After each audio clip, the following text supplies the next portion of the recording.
আমাদের জীবনে আমরা যখনই এমন কোনো মানুষের সাথে পরিচিত হই যে বয়সে, পদে এবং আর্থিক দিক থেকে আমাদের থেকে পিছিয়ে, তখন আমরা সবাই খুব হীন নজরে তাদের দিকে দেখি। মনেই করি না যে সেই ব্যক্তির নিজস্ব একটা অস্তিত্ব রয়েছে, তার নিজেরও একটা মাহাত্ম্য রয়েছে। আমাদের মনেই হয় না যে আমাদের সামনে দাঁড়িয়ে থাকার যোগ্যতা আছে তাদের। চলুন আপনাকে একটা প্রশ্ন করি, শূন্যের নিজস্ব মূল্য কোথায়? আপনি বলবেন কিছুই না। শূন্যের আবার নিজস্ব মূল্য কোথায়? কিন্তু যখন এই শূন্যই কোনো সংখ্যার সাথে এসে যুক্ত হয়ে যায়, কোনো অঙ্কের সাথে এসে যুক্ত হয়ে যায়, তখন তার মূল্য অনেক গুণ বৃদ্ধি পায়। অর্থাৎ এই শূন্যের মূল্য অবশ্যই আছে।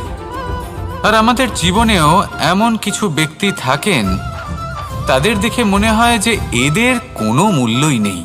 কিন্তু যখন এই ব্যক্তি কারোর সাথে এসে জুড়ে যান, তখন তার মূল্য সেই ব্যক্তির বৃদ্ধি ঘটায়। এই সংসারে এমন কোনো ব্যক্তি নেই যার কোনো মূল্য নেই। যদি আমরা ধনুকের কথা বলি, তাহলে তার জন্য একটি দড়ির প্রয়োজন হয়, যেটি প্রত্যঞ্চা হিসেবে ব্যবহৃত হয়। যদি এই প্রত্যঞ্চা না থাকে, তাহলে ধনুকের কোনো মূল্যই থাকে না। যদি প্রত্যঞ্চা না থাকে, তাহলে ধনুকের অস্তিত্ব অসম্পূর্ণ থেকে যায়।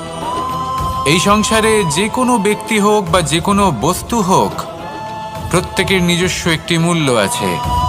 তার সম্মান করুন, সামনে অগ্রসর হন, আর আমার সাথে ভালোবেসে বলুন, রাধা রাধা।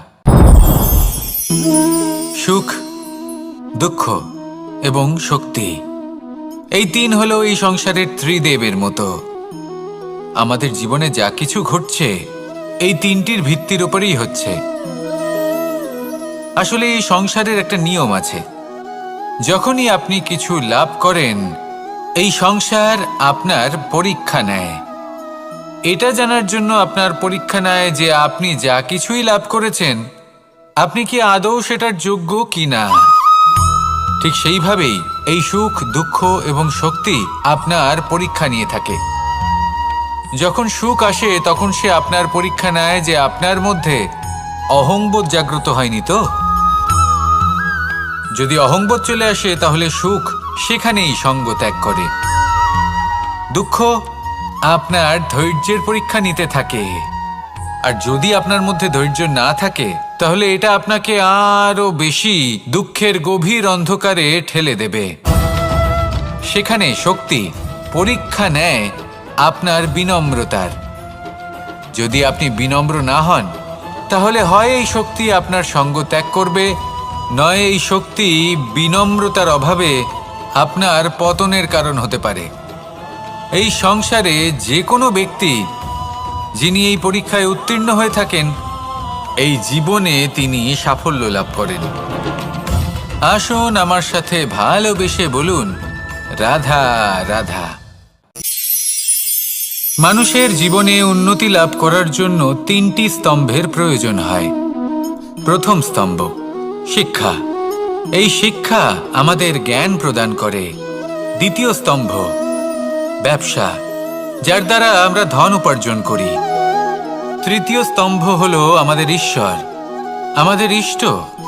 এনার সাথে যদি আমরা জুড়ে থাকতে পারি, তাহলে এমন একটা মানসিক বল আপনি লাভ করবেন, যেটা এই সংসারে আর কোথাও পাওয়া সম্ভব নয়। কিন্তু মানুষ অনেক সময় জীবনে এই তিনটি স্তম্ভ লাভ করা সত্ত্বেও সামনে অগ্রসর হতে পারেন না। তখনও জীবনে কঠিন পরিস্থিতি আসতেই থাকে। এমনটা ঠিক কেন হয়?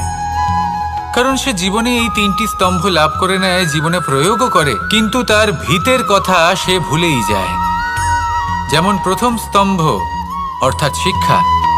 এই শিক্ষার আধার হলো শুভ চেতনা। যদি অন্তরে শুভ চেতনা না থাকে, তাহলে এই শিক্ষার কোনো গুরুত্ব থাকে না। দ্বিতীয় স্তম্ভ ব্যবসা। পরিশ্রম করে উপার্জন করতে হবে, এই কথাটা আমরা সবাই জানি এবং সবাই চেষ্টাও করি।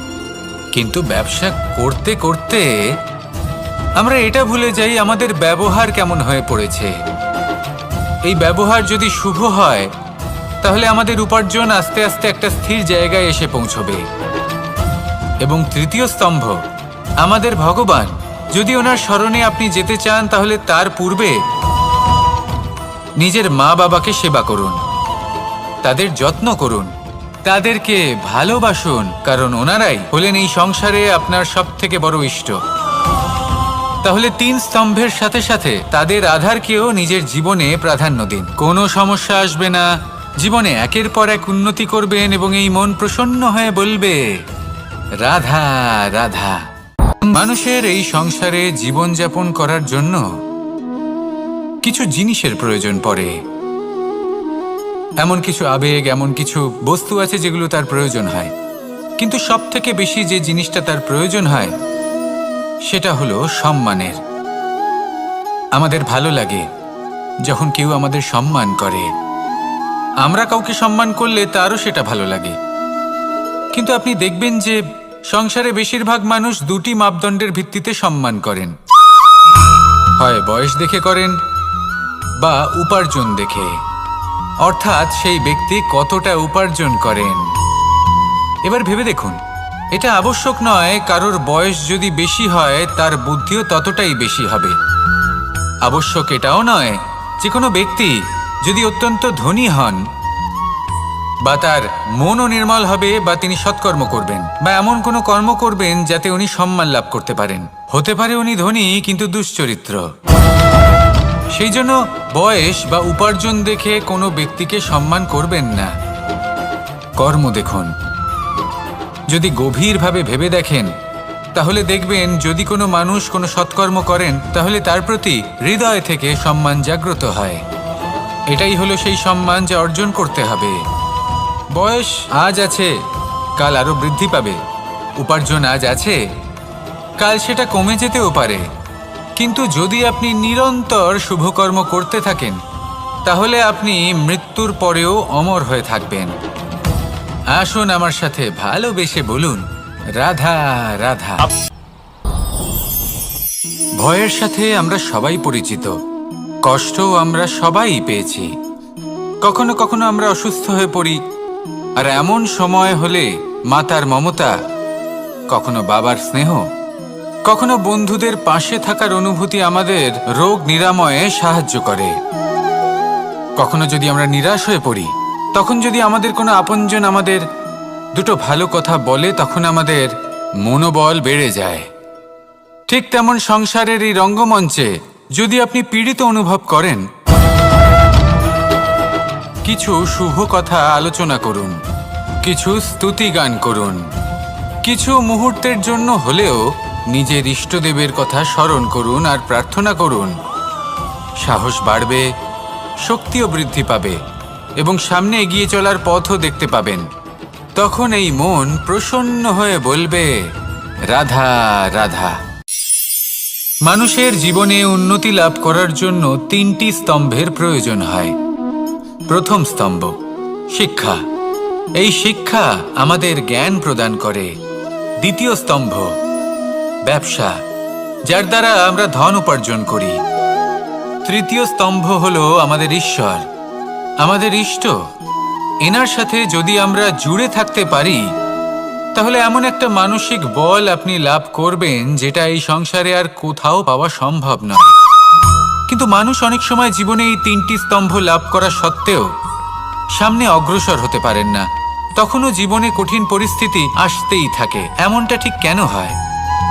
কারণ সে জীবনে এই 3টি স্তম্ভ লাভ করে নেয়, জীবনে প্রয়োগও করে, কিন্তু তার ভিতের কথা সে ভুলেই যায়। যেমন প্রথম স্তম্ভ অর্থাৎ শিক্ষা। এই শিক্ষার আধার হলো শুভ চেতনা। যদি অন্তরে শুভ চেতনা না থাকে তাহলে এই শিক্ষার কোনো গুরুত্ব থাকে না। দ্বিতীয় স্তম্ভ ব্যবসা। পরিশ্রম করে উপার্জন করতে হবে, এই কথাটা আমরা সবাই জানি এবং সবাই চেষ্টাও করি। কিন্তু ব্যবসা করতে করতে আমরা এটা ভুলে যাই আমাদের ব্যবহার কেমন হয়ে পড়েছে। এই ব্যবহার যদি শুভ হয় তাহলে আমাদের উপার্জন আস্তে আস্তে একটা স্থির জায়গায় এসে পৌঁছবে। এবং তৃতীয় স্তম্ভ আমাদের ভগবান। যদি ওনার শরণে আপনি যেতে চান তাহলে তার পূর্বে নিজের মা বাবাকে সেবা করুন, তাদের যত্ন করুন, তাদেরকে ভালোবাসুন, কারণ ওনারাই হলেন এই সংসারে আপনার সবথেকে বড় ইষ্ট। তাহলে 3 স্তম্ভের সাথে সাথে তাদের আধারকেও নিজের জীবনে প্রাধান্য দিন। কোনো সমস্যা আসবে না, জীবনে একের পর এক উন্নতি করবেন এবং এই মন প্রসন্ন হয়ে বলবে, রাধা রাধা। সুখ, দুঃখ এবং শক্তি, এই তিন হলো এই সংসারের ত্রিদেবের মতো। আমাদের জীবনে যা কিছু ঘটছে এই তিনটির ভিত্তির উপরেই হচ্ছে। আসলে এই সংসারের একটা নিয়ম আছে, যখনই আপনি কিছু লাভ করেন এই সংসার আপনার পরীক্ষা নেয়। এটা জানার জন্য আপনার পরীক্ষা নেয় যে আপনি যা কিছুই লাভ করেছেন আপনি কি আদৌ সেটার যোগ্য কিনা।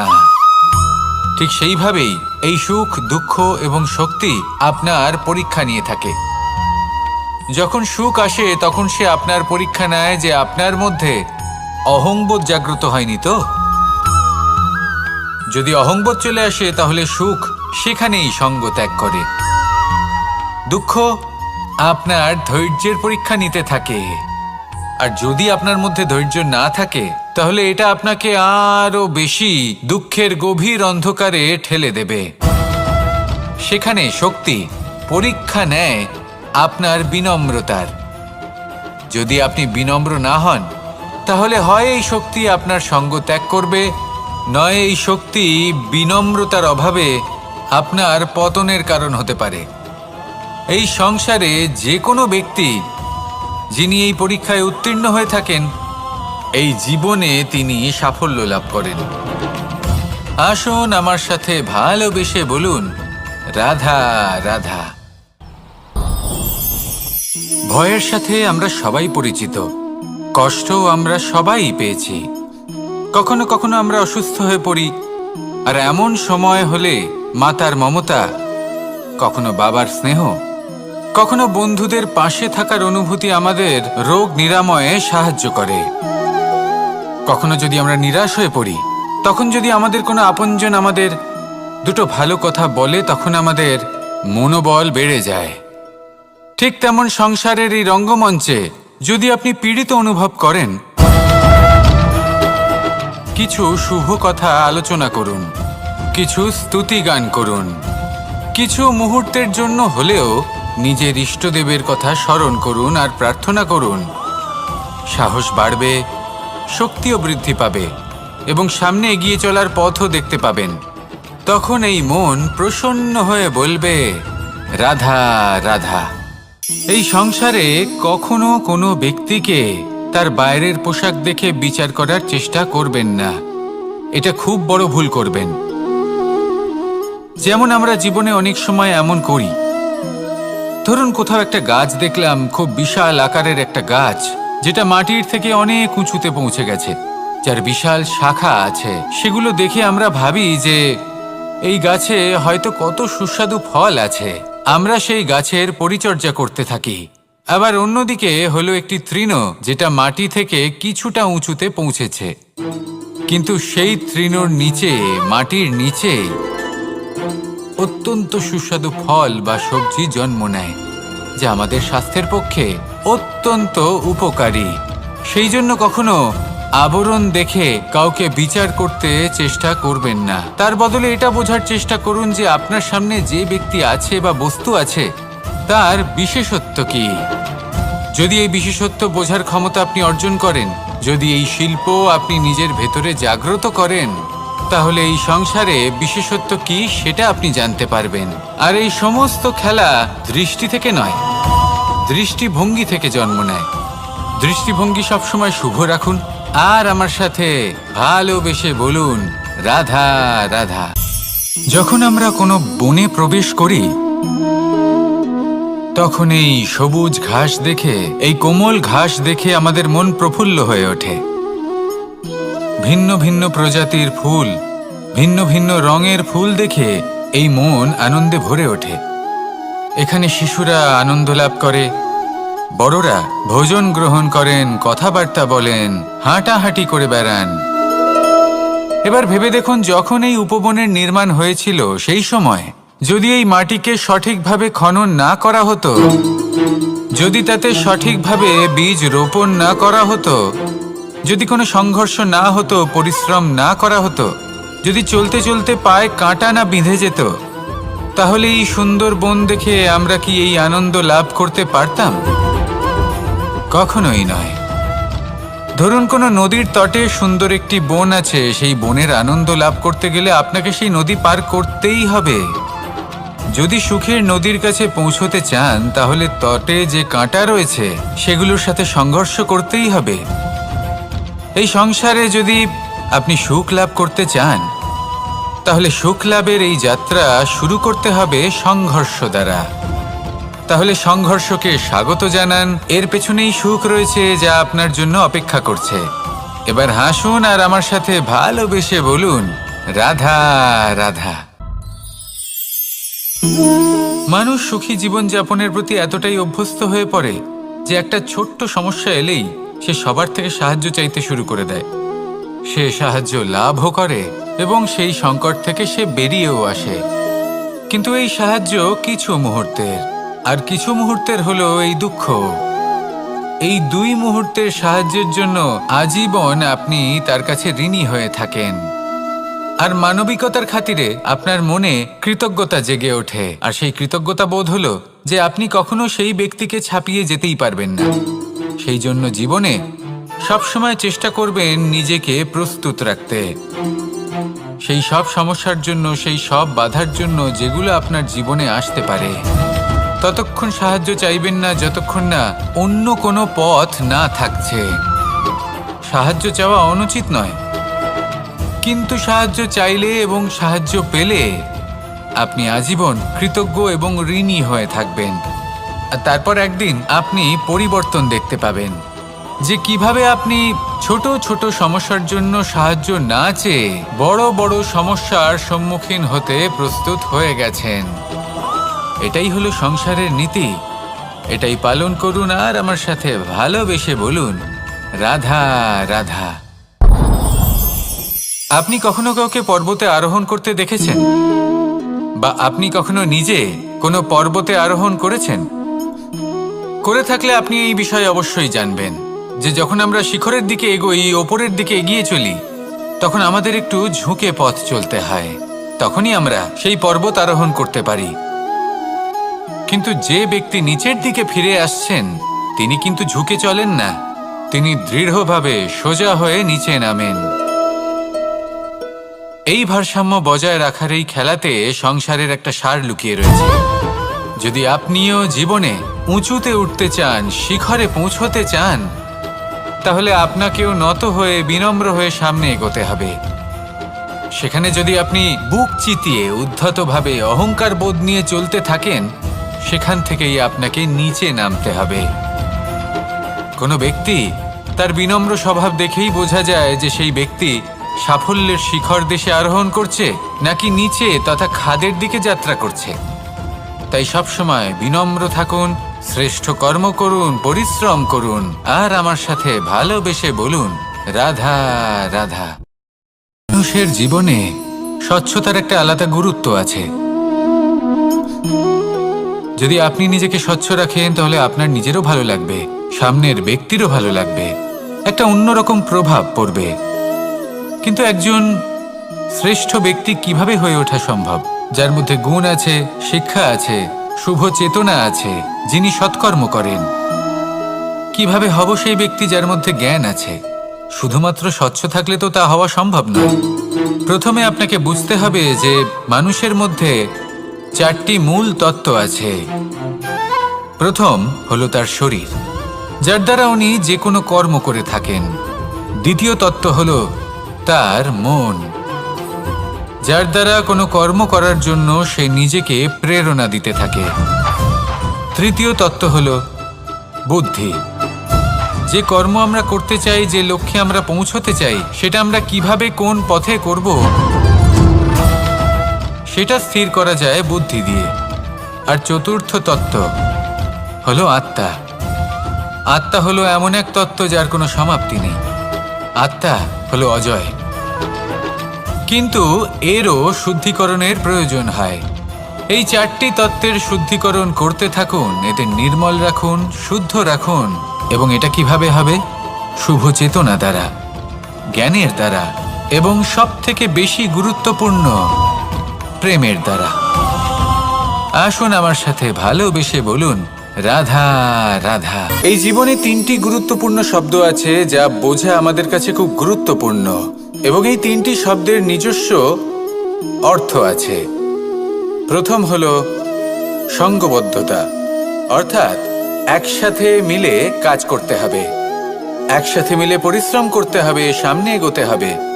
এরকম করতে পারলে আপনার শক্তি বৃদ্ধি পাবে, আপনার ক্ষমতা বৃদ্ধি পাবে, আপনি এগোতে পারবেন এবং অনেক দূরে যেতে পারবেন। দ্বিতীয় হলো আত্মবিশ্বাস। হেরে যাওয়া বস্তুও আবার জিতে নিতে পারবেন। যদি আপনার নিজের আত্মবিশ্বাস থাকে তাহলে আপনি কখনো পরাজিত হবেন না। এবং তৃতীয় হলো অহংকার। জয়লাভ করার পরেও কিন্তু এটা আপনাকে পরাজিত করতে পারে। সেই জন্য জীবনে সঙ্গবদ্ধ হন, আত্মবিশ্বাস রাখুন, কিন্তু কখনোই অহংকার করবেন না। এই অহংকার আপনার থেকে সব কিছু কেড়ে নিতে পারে। এই অহংকারের জন্যই মথুরাপতি কংস নিজের পতনের দিকে অগ্রসর হয়েছিলেন।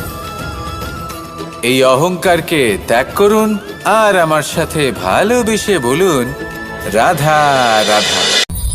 এই সংসারে সব থেকে বেশি কঠিন কাজ কোনটা? কেউ বলবেন যুদ্ধ করা, কেউ বলবেন ধন অর্জন করা, আবার কেউ বলবেন জ্ঞান অর্জন করা সব থেকে বেশি কঠিন। এবার প্রত্যেক ব্যক্তির নিজস্ব অভিজ্ঞতা আছে আর সেই অনুসারে তার নিজস্ব একটা উত্তর আছে। সাধারণভাবে দেখতে গেলে এই সংসারে সব থেকে কঠিন হলো তপস্যা করা, অর্থাৎ সব কিছু ত্যাগ করে তপস্যায় নিজেকে বিলীন করে দেওয়া। এবার এর থেকে বেশি কঠিন এই সংসারে আর কি বা হতে পারে? এই সংসারে, এই সমাজে, নিজের পরিবারের মধ্যে থেকেও ধৈর্য ধরে সামনে অগ্রসর হওয়া, এটা হলো সব থেকে কঠিন কাজ। কারণ যখন আপনি তপস্যা করেন তখন সেখানে আপনার ধৈর্য ভাঙার মতো কেউ থাকেন না, না কোনো বন্ধু, না কোনো আত্মীয়, না কোনো শত্রু, কেউ না। কিন্তু যখন আপনি এই সমাজে, এই পরিবারে থাকেন, কোনো না কোনো ব্যক্তি এসে আপনার ধৈর্যের বাঁধ ভেঙে দেওয়ার ক্ষমতা রাখেন। তারা আপনার ধৈর্যের বাঁধ ভেঙে দেয়, আর কখনো কখনো তারা অনিচ্ছাকৃতভাবেই সেটা করে থাকেন। কারণ তাদের মানসিকতা আপনার থেকে আলাদা, তাদের কর্ম আপনার থেকে আলাদা, তাদের দৃষ্টিভঙ্গি আপনার থেকে আলাদা, জীবন যাপন আপনার থেকে আলাদা। সেক্ষেত্রে আপনি ধৈর্যচ্যুত হন, প্রসন্নতা আপনার থেকে ছিনিয়ে নেওয়া হয়। সেই জন্য এই সংসারে, এই পরিবারের থেকেও ধৈর্য ধরে সামনে অগ্রসর হওয়া কোনো পর্বতের শিখরে গিয়ে তপস্যা করার থেকেও অনেক বেশি কঠিন। আর যে ব্যক্তি এই সমাজেই, এই পরিবারে, সেই সকল মানুষের মধ্যে থেকে গিয়েও ধৈর্য ধরে অগ্রসর হতে থাকেন, যারা এই কাজটা শিখে নিতে পারেন, তারাই কিন্তু জীবনে আনন্দ লাভ করতে পারেন। এই ধৈর্যই শেষে আপনার জীবনে প্রসন্নতা বহন করে আনবে। তাই ধৈর্য ধরে জীবনের পথে অগ্রসর হন আর আমার সাথে ভালোবেসে বলুন, রাধা রাধা। আমরা যখনই কোনো গাছের চারা রোপণ করি তখন সবার আগে পরীক্ষা করে দেখি যে যেখানে আমরা চারা রোপণ করতে চলেছি সেখানকার মাটি আদৌ উর্বর কি না, সেই মাটি সেই চারাকে বাড়তে সাহায্য করবে কিনা। যখন একটা চারা রোপণের আগে আমরা এত কিছু ভাবতে পারি, তাহলে কাউকে বিশ্বাস করার আগে আমরা কেন ভাবি না? জীবনে কখনো এই বিশ্বাসরূপী চারা কোথাও রোপণ করার আগে বোঝার চেষ্টা করুন যে যার ওপর আপনি বিশ্বাস করতে চলেছেন সে কি আদৌ আপনার বিশ্বাসের যোগ্য কি না। ভেবে দেখুন সেই ব্যক্তি ভবিষ্যতে গিয়ে আপনার বিশ্বাস ভাঙতে পারে কি না। এটাও ভেবে দেখুন যে যাকে আপনি বিশ্বাস করতে চলেছেন তাকে আপনি বিশ্বাস করলে নিজের জীবনের উদ্দেশ্যে আপনি অগ্রসর হতে পারবেন কি না। আর তার জন্য প্রয়োজন সঠিক সিদ্ধান্ত, পরখ করা, কোনটা উচিত কোনটা অনুচিত সেটা বোঝা। আর তাতে কিন্তু আপনি সন্দেহবাতিক হবেন না, তাতে আপনি আরো নিপুণ হয়ে উঠবেন। তাই যদি আপনি নিপুণ হয়ে উঠতে চান তাহলে বোঝার চেষ্টা করুন, পরখ করে দেখুন, কোনটা উচিত কোনটা অনুচিত বুঝুন, আর বিশ্বাস তখনই করুন যখন আপনি 100% নিশ্চিত হবেন যে সে বিশ্বাসের যোগ্য। আসুন আমার সাথে ভালোবেসে বলুন, রাধা রাধা। রাধা কখনো কখনো আমার জন্য বড়ই সুগন্ধি আতর নিয়ে আসে, পারিজাত ফুলের মালা নিয়ে আসে আমার প্রসাধন করবে বলে, এবং আমার সবথেকে বেশি প্রিয় মাখন নিজে হাতে বানিয়ে আনে আমাকে নিজে হাতে খাইয়ে দেবে বলে, সবকিছু আমাকে প্রসন্ন করবে বলে। কিন্তু আপনি কখনো ভেবেছেন যে এই আতর কিভাবে বানানো হয়? সহস্র ফুলের পাপড়ি একসাথে পিষে নিতে হয়, তারপরে তার থেকে যে রস নিঃসৃত হয় সেই রস দ্বারাই আতর তৈরি হয়। অনেক সংখ্যক ফুলকে অসীম যন্ত্রণা ভোগ করতে হয়, তবে তারা আমার প্রসাধন সামগ্রী হয়ে উঠতে পারে। দুধ থেকে মাখন তৈরি করার জন্য কতটা পরিমাণ মন্থন সহ্য করতে হয় সেটা আপনি জানেন। ঠিক সেই রকমই হলো আমাদের জীবনও। বিপদও আসে, কঠিন পরিস্থিতিও আসে, এর সম্মুখীন হতে শিখুন। মনে রাখবেন, আপনি হলেন সেই দুধ যাকে মন্থন সহ্য করতে হবে মাখন হয়ে ওঠার জন্য। মনে রাখবেন, আপনি হলেন সেই ফুলের মতন যাদের পিষ্ট হতে হবে সুগন্ধি আতর হয়ে ওঠার জন্য, যাকে এই সংসার পছন্দ করে।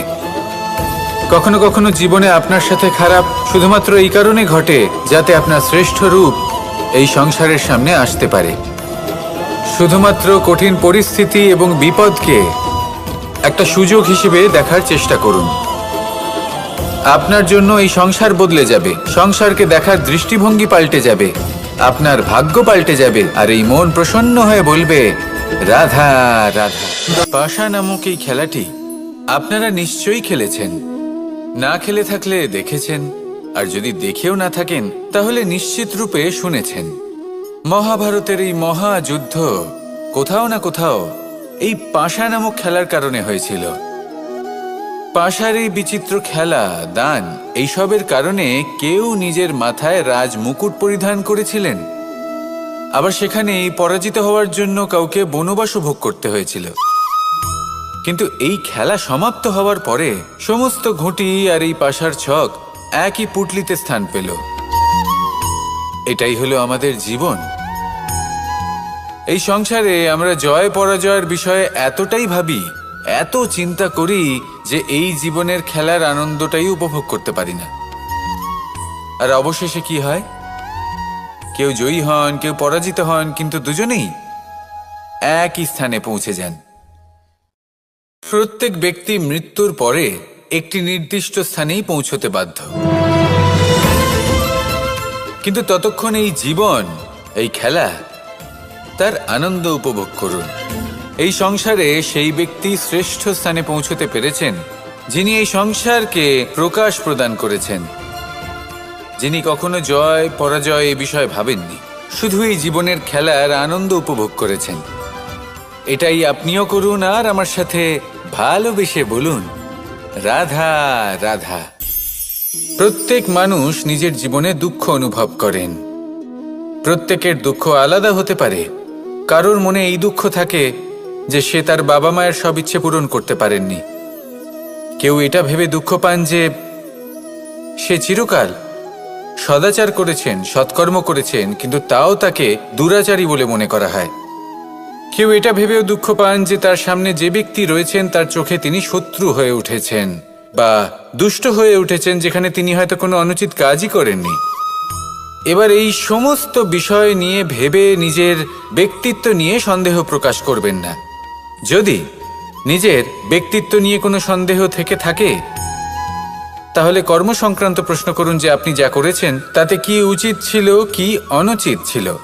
যেটা প্রয়োজন সেটা এটা বোঝার যে আপনার অন্তর্মন, আপনার বিবেক আপনাকে কি বলছে, আর আপনার অন্তর্মন আর আপনার বিবেক আপনাকে যেটা করতে বলবে শুধু সেটাই করুন। আর তারপরে এই সংসার কি বলবে, কি ভাববে সেসব নিয়ে ভাবতে যাবেন না, কারণ এই সংসার তো ঈশ্বরকেও প্রশ্ন করে থাকে, ঈশ্বরকেও দোষী মনে করে। কখনো কখনো যখন কোনো ঘটনা মানুষের ইচ্ছা অনুযায়ী ঘটে না, তখন মানুষ এটা বলে যে হে ঈশ্বর, আপনি আমার পাশে থাকলেন না, আপনি বড়ই কঠোর, এটা আপনার দোষ। যেখানে বেশিরভাগ সময় হয়তো সে নিজেই নিজের কর্মফল ভোগ করছে, আর কখনো কখনো ঈশ্বর হয়তো তার জন্য আরো ভালো কোনো পরিকল্পনা করে রেখেছেন, কিন্তু মানুষ সেটা বুঝতে পারে না। তাই দিনের শেষে যেটা প্রয়োজন সেটা হলো নিজের মনের কথা বুঝতে হবে। আপনার বিবেক কি বলছে শুধু সেটাই করুন আর সামনে এগোতে থাকুন। আমার সাথে ভালোবেসে বলুন, রাধা রাধা। পরিবর্তন, এটা হলো সৃষ্টির অমূল্য নিয়ম। এই সংসারে সবকিছু সময়ান্তরে পরিবর্তিত হয়, এই সময়ও পরিবর্তিত হয়। পরিবর্তন চিরকাল হয়ে এসেছে আর চিরকাল হতে থাকবে, কিন্তু এবার আমরা সেই পরিবর্তন কিভাবে লাভ করব যেটা আমাদের প্রয়োজন, যেটা আমরা চাই। আমরা জীবনে বিকাশ চাই। এই বিকাশ কিভাবে লাভ করতে পারি? এই প্রকৃতি কিন্তু আমাদের অত্যন্ত উত্তম উদাহরণ দিয়ে বুঝিয়েছে। একটি বিন্দুর উদাহরণ দিয়েছে যা ভবিষ্যতে একটা বিশাল নদীর আকার ধারণ করে। এটা কিভাবে হয়?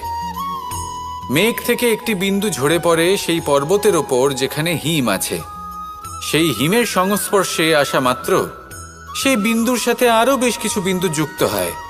তারপর তারা অগ্রসর হয়, আরও কিছু বিন্দু যুক্ত হয়, আস্তে আস্তে একটা ক্ষীণ ধারার রূপ ধারণ করে, এবং সেটাই ভবিষ্যতে আরও এগোতে থাকে।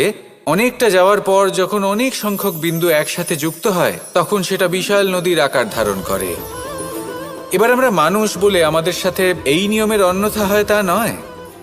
আমরাও এই প্রকৃতির অংশ, আমাদের ক্ষেত্রেও একই নিয়ম প্রযোজ্য। যখন পরিশ্রম করে অনেক সংখ্যক বিন্দু আমরা একত্রিত করব, তখনই পরিবর্তনের নদী প্রবাহিত হবে। প্রয়োজন হলো নিরন্তর পরিশ্রম করা এবং ধৈর্য ধরা। এটা করতে থাকুন, জীবনে সব কিছু লাভ করতে পারবেন, কারণ প্রকৃতি আমাদের এটাই শিখিয়েছে। আর আমরা এই ব্রহ্মরই একটি অংশ, যার দ্বারা এই ব্রহ্মাণ্ড নির্মিত। আসুন আমার সাথে ভালোবেসে বলুন, রাধা রাধা। কখনো এই প্রকৃতির দিকে তাকিয়ে থাকবেন। এই প্রকৃতি অনেক ধরনের শিক্ষা দেয়। কোনো একটা গাছকে দেখুন, কিভাবে সে মাটি থেকে জল শুষে নেয়। সে ঝড় হোক বা হোক কড়া রোদ, সব সহ্য করে এবং অবশেষে সে ফল ধারণ করে। আর সেই ফল উৎপন্ন করার পরে সে ফল কিন্তু সে নিজে গ্রহণ করে না, এই সংসারকে প্রদান করে, যাতে পশু পাখি মানুষ তারা এই ফল গ্রহণ করে শক্তিশালী হয়ে উঠতে পারে, সুস্থ থাকতে পারে। সেভাবেই নদী, সরোবর এরা নিজেরাও কিন্তু নিজেদের জল গ্রহণ করে না, মাটিকে প্রদান করে, পশু পাখিকে প্রদান করে। সূর্য নিজেও নিজের জন্য প্রজ্বলিত হয় না, সে প্রকাশ ছড়িয়ে দিতে চায় আমাদের সবার কাছে, সে আলো পৌঁছে দিতে চায়। এই প্রত্যেকের কর্মে পরমার্থ নিহিত আছে, আর সেই জন্যই এদের সকলকে পুজো করা হয়। তাই মনে রাখবেন, আপনার কাছে জীবন যাপনের অতিরিক্ত যা কিছুই আছে তা পরমার্থের জন্য। তাহলে তার সদ্ব্যবহার করুন আর আমার সাথে ভালোবেসে বলুন, রাধা রাধা। আমরা প্রত্যেকেই অবশ্যই এমন সময় দেখেছি যখন অনেকগুলো সমস্যা একসাথে আমাদের জীবনে এসে পড়ে। সমস্যা আমাদের প্রত্যেকের জীবনেই থাকে। আমরা তার সমাধান খুঁজতে চেষ্টা করি, কখনো সমাধান খুঁজে পাই, আবার কখনো যতই চেষ্টা করি না কেন কোনো সমাধান খুঁজেই পাই না। আর যখন এটা হয় তখন মানুষ অত্যন্ত বিচলিত হয়ে পড়েন। নিজের আত্মীয় স্বজন, নিজের বন্ধু বা সংসার এদের ওপরে এই দোষ চাপিয়ে দেন যে এদের জন্যই এই সমস্যা এসেছে। এবার যদি আমি আপনাকে কোনো পরামর্শ দিই তাহলে এটাই বলবো যে দৃষ্টিভঙ্গি পাল্টে দেখুন। এই দৃষ্টিভঙ্গি দিয়ে দেখুন যে এই সংসারে যে সমস্যায় আসুক না কেন তার জন্য কেউ দোষী নয়, না আপনি না অন্য কেউ। এই পুরো খেলাটাই আপনার মানসিকতা, আপনার দৃষ্টিভঙ্গির, আপনার মনের। কিভাবে বোঝাচ্ছি?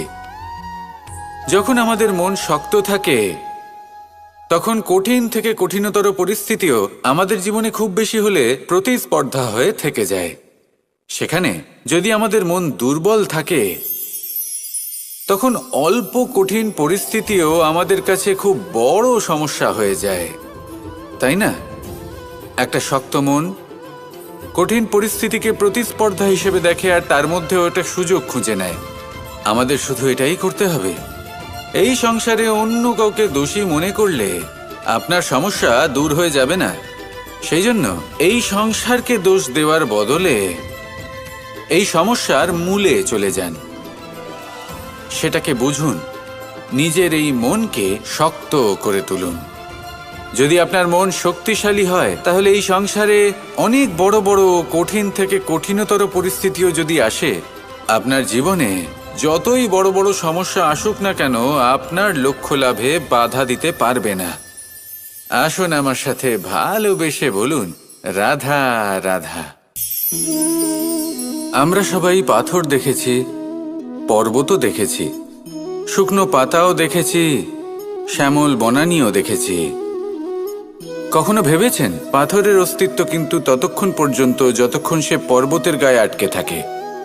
যখন সেই পর্বত থেকে সেই পাথর ভিন্ন হয়ে যায় ও নিজের অস্তিত্ব হারিয়ে ফেলে। আস্তে আস্তে কখনো পাথর কেটে বা কখনো পিষ্ট হয়ে সেই পাথর আস্তে আস্তে মাটিতে পরিণত হয় এবং পূর্ণরূপে নিজের অস্তিত্ব হারিয়ে ফেলে। এটাই পাতার সাথেও হয়। এই পাতা যতক্ষণ গাছের ডালের সাথে যুক্ত ততক্ষণ তার অস্তিত্ব থাকে। যখনই ডাল থেকে বিচ্ছিন্ন হয়, সেও নিজের অস্তিত্ব হারিয়ে ফেলে। আর এটাই আমাদের সাথেও হয়। যতক্ষণ আমরা নিজেদের আপনজনের সাথে যুক্ত থাকি, আমাদের অস্তিত্ব বজায় থাকে। যখন আপনজনদের সাথে সম্পর্ক ছিন্ন করি, তখন আমরাও আমাদের অস্তিত্ব হারিয়ে ফেলি। এবার এই সংসারের প্রত্যেক ব্যক্তি স্বতন্ত্র থাকতে চান, আর অনেক ব্যক্তি স্বতন্ত্র থাকবেন বলে আপনজনদের দূরে করে দেন আর তাদের সাথে এই সম্পর্ক ছিন্ন করেন। এটা কি সত্যি প্রয়োজন? আপনজনদের সাথে সম্পর্ক ছিন্ন করে নিজের অস্তিত্ব হারিয়ে ফেলা প্রয়োজনীয়, নাকি আপনজনদের সাথে সম্পর্ক বজায় রেখে নিজেদের স্বতন্ত্র করে রাখা সেটা আবশ্যক? নির্বাচন আপনারই। আসুন আমার সাথে ভালোবেসে বলুন, রাধা রাধা। আপনি কি কখনো নৌকা যাত্রা করেছেন? করে না থাকলেও নিশ্চয়ই দেখেছেন যে এই জল যা নিজের অন্তরে সব কিছু সমাহিত করে নিতে পারে, এই নৌকা সেই জলের ওপরেই ভেসে থাকে। নদীর স্রোত কাটিয়ে সে সামনে অগ্রসর হয়। কিন্তু যদি এই নৌকায় কোনো ছিদ্র হয়, তাহলে কিন্তু সেই নৌকা ডুবে যাবে। আর এতে কোনো তফাৎ হবে না যে সেই ছিদ্র ছোট নাকি বড়, নৌকা ডুবে যাবে। এই ছিদ্র হলো আমাদের জীবনে আমাদের অপগুণ, আমাদের দোষ, আমাদের বিকার। কখনো এটা ভাববেন না যে এই দোষ খুবই ছোট, এতে কিছুই যাবে আসবে না। না, সেই ছোট দোষ, সেই ছোট বিকার যদি সেটাকে শুধরে না নেন, তাহলে সেটা আপনাকে আপনার পতনের দিকে নিয়ে যাবে। শেষ পর্যন্ত এটা আপনার ওপর নির্ভরশীল যে আপনি কি চান। আপনার জীবনের এই নৌকা এভাবেই ডুবে যেতে দেখবেন, নাকি নিজেকে শুধরে নিয়ে সেই নৌকার সেই ছিদ্রটাকে ভরিয়ে তুলতে চাইবেন? নির্বাচন আপনার। আসুন আমার সাথে ভালোবেসে বলুন, রাধা রাধা। জল, জলই পৃথিবীতে বেঁচে থাকার জন্য আবশ্যক তো বটেই, কিন্তু এই জল আমাদের একটা অত্যন্ত গুরুত্বপূর্ণ শিক্ষা প্রদান করে। কখনো এই জলকে দেখেছেন? যে পরিস্থিতিতেই এই জল প্রবাহিত হোক না কেন, এর উপর যা কিছুই প্রভাব থাকুক না কেন, এর পথে যতই বাধা আসুক না কেন, তার মধ্যে থেকে ও নিজের পথ ঠিক বের করে নেয়, কিন্তু নিজের প্রবাহ থামতে দেয় না, ক্রমাগত অগ্রসর হতে থাকে। সেরকমই একটা শিক্ষা যেটা আমরা জল থেকে পেয়ে থাকি, তা হলো এটা: আমরা যখন জলের দিকে তাকাই, তখন আমরা নিজের প্রতিবিম্ব দেখি, স্পষ্টভাবে দেখতে পাই। কিন্তু তখনই দেখতে পাই যখন এই জল শান্ত থাকে, স্থির থাকে। যদি এই জল অশান্ত হয়ে থাকে, স্থির না হয়, তাহলে আমরা এতে নিজের প্রতিবিম্ব দেখতে পাই না। এটাই আমাদের মনের সাথেও হয়ে থাকে। যখনই জীবনে কোনো সংকট আসে, যদি আমরা শান্ত মনে, স্থির মনে সিদ্ধান্ত নিই, তাহলে সেটা এমন একটা শীতল সিদ্ধান্ত হবে যেটা আমাদের ভবিষ্যৎকে একটা শ্রেষ্ঠ স্থানে নিয়ে যাবে। যদি এই মন অশান্ত হয়, বিচলিত হয়, পীড়িত হয়, দুঃখিত হয়ে থাকে, রুষ্ট হয়ে থাকে, তাহলে অনেক সময় আমরা এমন সিদ্ধান্ত নিই যেটা আমাদের জন্য অনুচিত প্রমাণিত হয়। যখন আপনি ক্রুদ্ধ ছিলেন বা দুঃখের বশে ছিলেন, তখন অনেক সময় হয়তো এমন সিদ্ধান্ত নিয়েছেন যেটার জন্য ভবিষ্যতে আপনি অনুশোচনা করেছেন।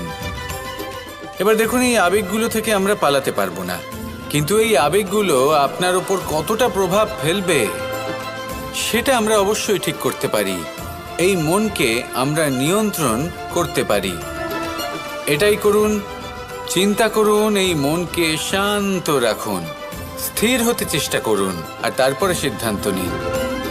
আসুন আমার সাথে ভালোবেসে বলুন, রাধা রাধা।